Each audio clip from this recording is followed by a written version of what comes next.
Hello বন্ধুরা, B life story থেকে আমি আছি আপনাদের সাথে। আজকের গল্প সেই তুমি, লেসবিয়ান লাভ স্টোরি। চলুন শুরু করা যাক আজকের প্রথম পর্ব। দীর্ঘ 4 বছর পর তার বাড়িতে গিয়েছিলাম। দেখা হয়েছিল, তবে দূর থেকে। সামনে দিয়ে ঘোরাফেরা করছি। তারে প্রথম যখন দেখলাম, বুকের ভেতরটা সে আগের মতো কেঁপে উঠল। ঘোরাফেরার ফাঁকে লুকায়ে তারা খোঁজাখুঁজি করতেছিল দুটি চোখ আর এই মন। ভাবছিলাম তার মুখ আর কখনোই দেখব না, কিন্তু আর হলো না। তাকে এক নজর দেখার পর নিজেকে আর সামলাতে পারিনি। জানি না সে আমার দিকে একটি নজর তাকিয়েছে কিনা। আমারে দেখলে বড় করে মাথা ঘোমটা দিয়ে চলে যায়। এমন ভাব করে মনে হয় পৃথিবীর শ্রেষ্ঠ নিকৃষ্ট ব্যক্তি হলাম আমি। সন্ধ্যা নেমে রাত নেমে এলো। আমি বাইরে উঠানে দাঁড়িয়ে আছি। আমার বোনেরা সবার সাথে কথা বলতেছে। আমি সাহস পাচ্ছি না কারোর সাথে কথা বলতে। নিজেকে অনেক নিচু মনে হয়। লজ্জা আর ঘৃণার কথা বারবার মনে পড়ে যায়। তাদের সাথে কথা বলতে গেলে মাথাটা নিচু করে বা অন্যদিকে তাকিয়ে কথা বলি। তাদের চোখের দিকে তাকিয়ে কথা বলার মতো সাহস আমার ভেতর আর নেই। সব কিছু শেষ হয়ে গেছে এক নিমিষে। ভুল করেও যদি মুখের দিকে তাকাই, তখনই নিজের চোখের সামনে ভেসে ওঠে সেই অতীতের পুরনো কথা। সব কিছু ভোলা যায় না, কিন্তু মনের ব্যথা, কথার আঘাত, ঘৃণা, এসব এসব কি করে ভোলে? আমি তো নির্লজ্জ নই। তবে হ্যাঁ, মানুষ প্রেমে পড়লে নির্লজ্জ হয়ে যায়। জীবনে যা না করছেন তখন তাই করবেন। যে অন্ধকারকে ভয় করতেন, সে অন্ধকার হবে আপনার একমাত্র সাথী। বাবা মা, ফ্যামিলি, যাদের সামনে চোখ তুলে কথা বলতেন না, আপনি প্রেমে পড়লে তখন তাই করবেন। আপনার বাধ্য হতে হবে পরিস্থিতির কারণে। তখন চিনতে পারবেন পরিবার কাকে বলে, জানতে পারবেন কি কতটা হিংস্র হতে পারে। ভাবতেও পারবেন না এরা কি আপনার আপনজন নাকি অন্য কেউ। চেনা মুখগুলো এক নিমিষে অচেনা হয়ে যাবে। কি করে ভুলবেন সেই অতীতের কথা? ভালোবাসার মানুষটার জন্য যে আঘাতগুলো পাইছেন, কেমনে ভুলবেন এগুলা?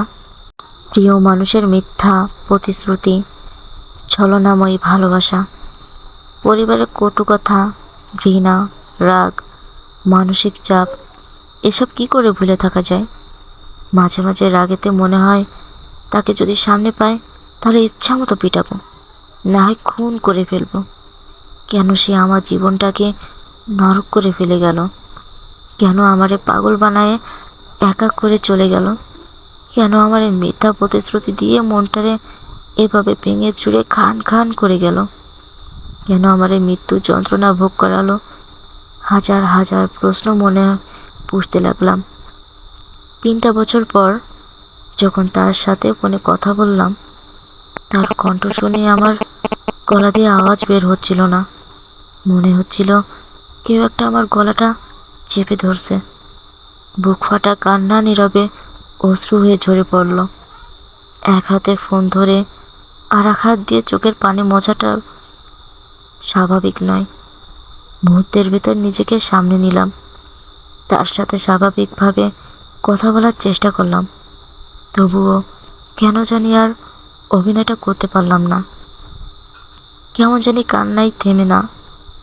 কি অদ্ভুত একটা অনুভূতি। কলটা রেখে দিয়ে আবার ভাবতে শুরু করলাম, সে তো আমার না।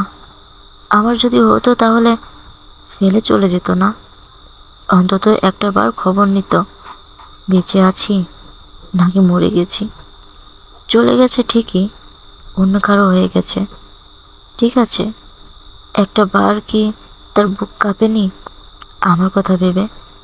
নাকি আমার কথা ভাবার সময় পাইনি? শুনেছি যে যাকে সব থেকে বেশি ভালোবাসে তার বিপদ আপদ আসলে স্বপ্নে দেখা যায়, বা যে করে হোক টের পাওয়া যায়। মা যেমন তার সন্তানের কিছু হলে টের পায়, ঠিক তেমনভাবে তার যখন বিয়ে হলো, বিয়ের 1 সপ্তাহ আগের থেকে যোগাযোগ করা বন্ধ করে দিল।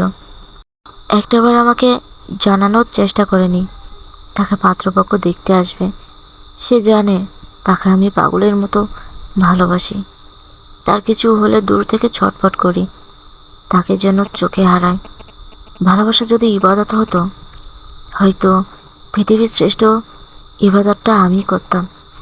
ভালোবাসা যদি পাপ হতো, তাহলে এই দুনিয়ার সব থেকে নিকৃষ্ট আর জঘন্য মানবটা আমিই হতাম। এতটা ভালোবাসি তাকে। ওই যে কথায় আছে না, বেশি সুখ কপালে সহ্য হয় না। আল্লাহ নাকি বলেছেন, আমার থেকে আমার কোনো বান্দা যদি কাউকে বেশি ভালোবাসে, তাহলে আমি তাকে তার থেকে কেড়ে নেব। হয়তো আমার ক্ষেত্রে তাই হয়েছে। এখন বুঝতেছি না দোষটা কার, ভাগ্যের নাকি নিজের। ও, আমার পরিচয়টা এখনো দেওয়া হয়নি। এখন দেব না, পরের পর্বে পরিচয় দেব। আর হ্যাঁ, আমার প্রিয় পুচকির মাকে নিয়ে গল্প বলবো। সে ছিল আমার হৃদয়ের রানী। রাজরানী বলবো না, আমি কোনো রাজার রাজপুত্র নই, আমার রাজমহলও নাই, কিন্তু তার থেকে বেশি কিছু আছে। আমার বুকের বাম পাঁজরটা জুড়ে তাকে খুব যত্ন করে রেখেছিলাম। ভালোবাসা আর দুষ্টুমি করে তাকে পুচকের মা বলে ডাকতাম। তো বন্ধুরা, আজকের মতো বিদায় হলাম। আগামী পর্বে পরিচয় দেব। এখন একটু মান অভিমানের কথা বলে গেলাম। তোমরা অপেক্ষা করো, ফিরে আসবো। আল্লাহ হাফেজ।